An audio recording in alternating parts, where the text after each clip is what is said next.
can't believe I'm saying this, but we are on day 19 of searching for Nancy Guthrie. She was abducted from her Catalina Foothills home in Tucson, and ever since the beginning of this investigation, it has felt like we have gotten different messaging. We have gotten small tidbits, small updates, developments we thought would pan out to be major that didn't end up being. Till now, the reality is nobody has been arrested for her abduction and Nancy Guthrie has not been found.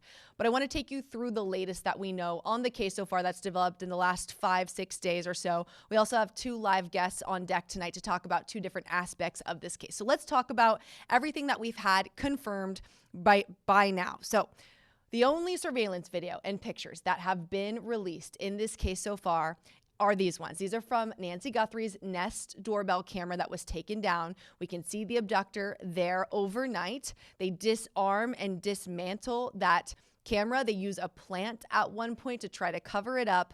This person still unidentified tonight. The only confirmation we have had of who this person or any type of attributes that this person has is that they are 5'9" or 5'10". They have an average build, and we know that the backpack that the abductor is wearing, the person in this video, is from Walmart. It's an Ozark backpack. So those are the things confirmed about the abductor himself. Then you have another aspect of this case, the original ransom notes that came in. Something that made this confusing and simply bizarre off the bat were these alleged ransom notes that came into local news stations and TMZ from Nancy Guthrie's alleged abductor demanding millions in Bitcoin. Now, there's only been one transaction in that Bitcoin wallet. It was a very small amount that was put in there. There has been no other activity in that Bitcoin wallet yet. There has, however, been other notes that have been received. There was a second one sent to news stations that they basically tried to say, we sent the first one and here's proof as to why. We have publicly and purposefully not put out those details. The station that received these ransom notes was our sister station down in Tucson. But TMZ has continued reporting on other alleged notes they have received. There's been multiple now. None of these have been deemed credible or not credible by the Pima County Sheriff's Department and the FBI. So at this point, we still don't know if these are related, if they are true, or if they are not. The Guthrie siblings, including Today Show co-host Savannah Guthrie, have put out several different videos over these past almost 3 weeks, pleading to their mother's abductor to come forward, to talk to them, to have contact, to be led to her. So far, to no avail. There's been several times where Savannah Guthrie has written that she believes that Nancy, her mom, is still alive. It seemed in her last video she was speaking directly to the abductor, but so far there's been nothing that has come from this.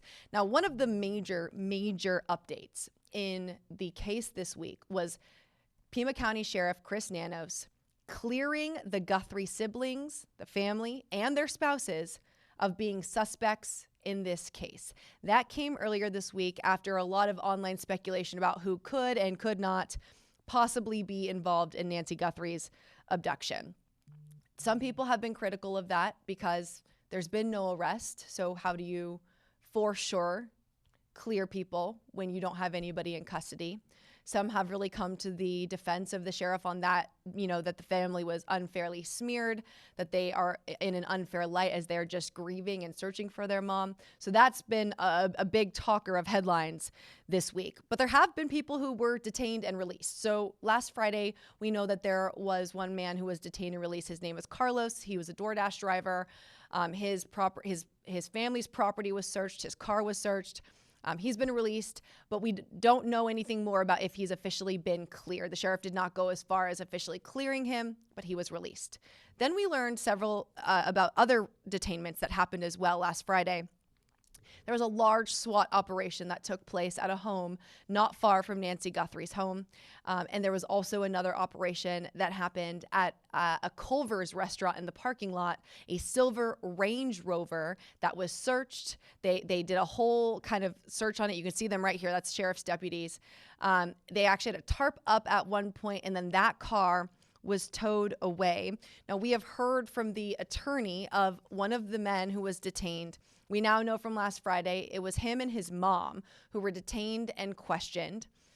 His attorney gave us his name. We are not using his name in his past mugshot because they are not facing any charges right now in the Nancy Guthrie abduction. But he said that his client and his mom were detained, they were questioned, they were released. They adamantly say they were not involved in Nancy Guthrie's abduction and that they too, like the rest of the world, are hoping and praying for her safe return. Then there is the DNA evidence in the case. And I thought this would become a key element this week, and I think it still is, but there's quite a bit going on behind the scenes, we believe, that we are not privy to in terms of what's going on with testing of evidence in the case. Here's what we know about it. We know for sure that DNA evidence came back that was found on a black glove picked up, or a pair of gloves, off the side of the road 2 miles from Nancy Guthrie's home. Now, you can see in that surveillance video, the person is wearing what looked to be thick black gloves. So that's been a key element that deputies and agents, FBI agents, have been searching for. Well, that DNA came back as an unknown DNA profile. They compared that to CODIS, which is FBI's database for felons, and it did not come back as a match. So now they are using a technique called investigative genetic genealogy to try and make a family tree based off of that profile, matching that to different DNA profiles that have been uploaded to certain databases online. And they're going to try to see if they can narrow back to figure out who that black glove belongs to. Now, here's the thing. That black glove could be completely unrelated to the Nancy Guthrie case, but they want to do their due diligence to make sure they can identify who that is in the event that that person is involved. We know that they've actually found 16 black gloves over the course of these past couple weeks. The sheriff's saying most of those were actually from deputies who were searching in the area using gloves, wearing gloves, and then discarded the gloves out on the scene. I'm not sure why they chose that option, but that is what most of the gloves have come back to. We also know that the DNA on that black glove did not come back matching to any DNA found in Nancy Guthrie's home. We know they are testing biological evidence found at her home. That testing is undergoing kind of like behind the scenes testing right now. We should get those results pretty quickly. It's actually been several days since we've learned any more, and I'm surprised that we haven't found more on that. There's been a lot of talk about the Mexico authorities if Nancy Guthrie could be in Mexico. We know that they have been briefed on this case. I believe there are people paying attention to this case in Mexico, but there's no concrete evidence to suggest that Nancy Guthrie is in Mexico right now, and it still seems the crux of the investigation is in the Tucson area in southern Arizona. Sheriff Chris Nanos also went on the record yesterday saying that there is a possibility that there could be an accomplice in this case. He didn't elaborate on that, but we do know that the FBI is going around the Tucson area to different gun stores with pictures of 18 to 40 individuals showing gun store owners these, saying, do you recognize these people and have they bought a gun in the last year? We know that because some gun store owners have spoken to the media about it. PCSD has also confirmed that that's what's going on. But so far, nothing has come back of any conclusive evidence. We also know among the DNA tests that there is DNA from the Range Rover being tested at this time. That's from one of our inside sources who had that information for us. And that was to be expected. If you're going to do a search on a car as part of a whole operation, a multi-agency operation, I would assume that they would send in anything for potential DNA in that car. But again, we don't know where that stands tonight. The FBI, we learned today, has received over 20,000 tips to date, and PCSD has fielded thousands and thousands of calls, both 911 and admin calls. They couldn't break down exactly how many of those are related to Nancy Guthrie, but the volume of calls that they have received in the month of February in both those aspects is far greater, far higher volume than they typically have, and you have to assume that most of those, the reason for that, is due to Nancy Guthrie. One of the ways they're trying to find Nancy is with this special technology that's called Blue Fly. The way that it works is it's supposed to be a signal sniffer for Nancy Guthrie's pacemaker in hopes that that could be a way that they'd find her. We're going to have more on that specific element in a minute with one of our live guests. But first, I want to talk about polygraphs. So PCSD has been asked if they've been doing polygraphs. We've had a source at our station, as have other media outlets, that have confirmed that polygraphs have been done as part of this investigation. And when we heard that, we had a lot of questions. So I want to bring in our first live guest tonight. This is criminal defense attorney Louis Fidel, who actually works down in Tucson. Louis, thank you so much for joining the show. Hi, how are you? We've worked together for a long time, so I appreciate you coming on. But I thought of you immediately when we learned about the polygraphs, because you know what works, what holds up, and what doesn't in a court of law. And you also work down in Tucson. So you work among these agencies that are all working on this case 24/7. So we know for sure that PCSD has said the Guthrie family has been ruled out as suspects. And that took a lot of people by surprise, just because there hasn't been an arrest yet. We also know from a source that polygraphs have been part of this investigation. My question for you is that a way to rule out people as suspects if polygraphs are not admissible in a court of law? Well, it's a piece of information that detectives can use, and it's a tool that law enforcement does use as part of their investigation. As you noted, it's not a piece of evidence that can be admissible in court, but it can still have utility in the course of an investigation for generating information, or confirming, or refuting other potential information. So is it somewhat subjective to the agency that administers the polygraph whether or not they feel the result of that is enough to clear someone? Yeah, I think it's probably subjective to the particular investigation, well, to the particular agency and to the particular investigation, and whatever information has already been learned. So, as I say, it's just a piece of information that then gets compared to everything else that's already known, and analyzed together with everything else. Is it odd or unusual to have a sheriff rule out anybody in the investigation before there are charges filed or arrests made? No, no, it's pretty standard for somebody to be ruled out at some point. Generally, the way law enforcement works is they'll generate a pool of suspects, and or persons of interest, and then as they learn more information and are able to remove people from the pool, they do that, and so that happens.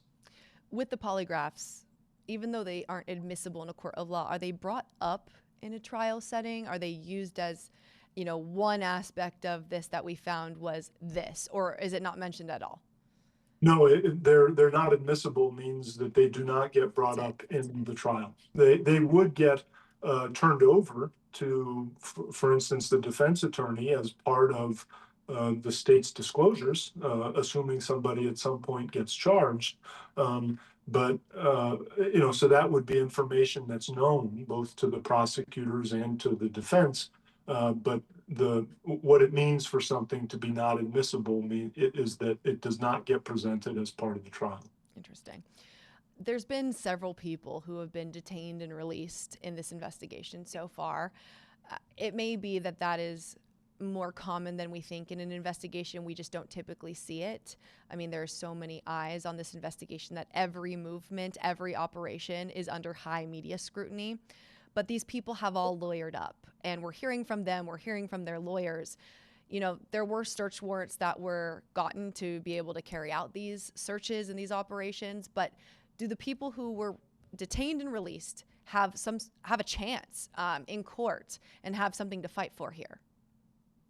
Well, the fact that they've been detained and released, and there are no charges filed in court, it means that there's nothing in court for them to have a chance or not have a chance against. At this point, the status is that those people have been detained, they've been questioned, they've been released. That does not preclude them from being recontacted later through counsel.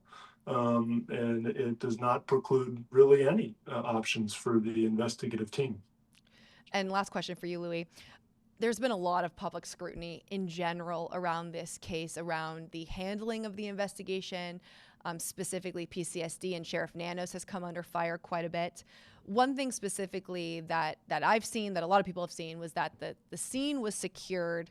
It was fully processed at the beginning of this, according to Sheriff Nanos. It was opened up. Many of us were actually on that front porch where there was blood found and that camera was gone. Deputies allowed us to go up there. And then they basically reshut that down days later when the FBI wanted to come in and relook at this themselves or go over evidence.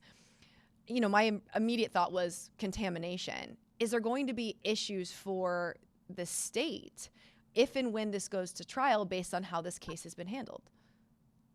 Well, there certainly could be. And the question is, what evidence is found and where was it found? And was it found in a place that became open to the public at some point? You know, in a perfect world, the crime scene is sealed, the investigation happens, all evidence is recovered before the scene is opened back up, and things go about their business. But you know, that's not the way it happened here.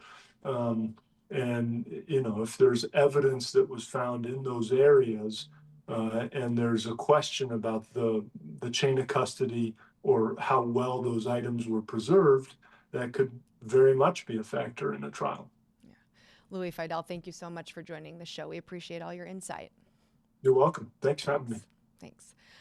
One of the technology items that's being used in this case is something called Blue Fly. It's a signal sniffer that is used to try to detect Nancy Guthrie's pacemaker. It's something that I actually didn't realize they were using by air, and saw them doing it when they started doing this from the PCSD chopper or the helicopter above Nancy Guthrie's home. We've since learned a little bit more, but I want to learn more about the technology. I know a lot of people are interested in this, and for that I want to bring in Steve Fisher, private investigator who's worked many high-profile cases. Steve, it's my understanding you've used this Blue Fly technology before, right? Yeah, I've been involved in search and rescue for a very long time, and this is something we started using last year. So it's pretty new. You know, go ahead, sir. Oh, can you hear me, Steve? Yeah. Okay, perfect. I was just saying, so it's pretty new, right, this technology? Yeah. So Parsons Corp came out with this, and what it is it's a small device. It's size of like 2 or 3 cell phones stacked on top of each other, and it sniffs out a whole host of RF radio frequency signals. So everything, most of the time we're using it, we're actually looking for a cell phone signal from somebody's phone that's actually in low power mode because the battery's died. But it can detect it'll detect a whole range of frequencies, and then it transmits to a unit like a tablet, and you can filter out and see what frequencies you're looking for. So in this case, they're looking for the pacemaker. Now, the problem with that is pacemakers, the batteries on them are designed to last 5 to 7 years, and for that they send out like signals every 3 or 4 minutes, and they're very low power frequency, so or signals, so they don't go very far. So 50 feet's about the max in best case scenario you're going to get. So you have to fly really low, but they can be used by hand and by car too. But then you run into issues with signal interference and whatnot. So does it still work? Could it still pick up Nancy Guthrie's pacemaker? You know, God forbid if she was also dead, would that still send off those signals? Yes, because the pacemaker is going to keep sending that. So if she had, if they lost cardiac rhythm or whatever, it's still sending a signal because it's trying to do is it's trying to connect to the Bluetooth device that it's paired with to alert the doctor, and it actually will alert the doctor, hey, we have a cardiac rhythm that's fallen off here. And also you can have emergency contacts that will notify. But so what it's doing is it's sending that out. It's hoping that it's received, but it doesn't know. So every 3 or 4 minutes, it's going to send that out until the battery dies. But like I said, it's a 5 to 7 year battery. However, I am very glad they're using it. It's a great technology, but it's a long shot. I mean, and that's nothing against the technology. It's one of those things that you have to get very close. It's really designed for, like, if there's a building collapse and a natural disaster or something like that, where you can pinpoint, where people are at. That's what I was It's going not to so much for say. finding. Yeah, when we saw the helicopter with it, it was flying very low over Nancy's home in the neighborhood, which at the time we didn't really understand why. I guess, when you're thinking just the most basic level, you're thinking, okay, could it just fly over parts of Tucson and pick it up? But it sounds like it has to be pretty low, pretty close. Yeah, so flying that low, one would be, being I'm a commercial pilot as well, a licensed pilot as well. There's airspace restrictions, altitude restrictions, so you can't just go flying through the city like that. And it's